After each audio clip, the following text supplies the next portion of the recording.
na makikita mo ng isang tao talaga ay loyal till the end? Obedience. Hindi lang gusto, pero sumusunod. Yung kanyang pagsunod kay Naomi because she honored her.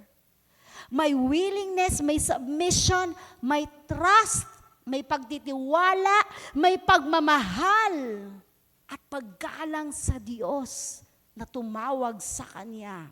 Madaling sumunod ng hindi napipilitan.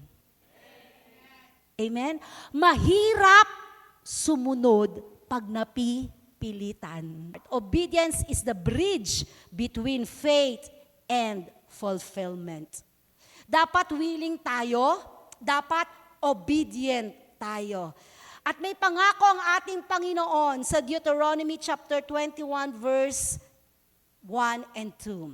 Ang sabi doon, if you fully obey the Lord your God and carefully follow all His commands I give you today, the Lord your God will set you on high above all nations and earth, and all these blessings will come upon you and accompany you if you obey the Lord your God. Praise God.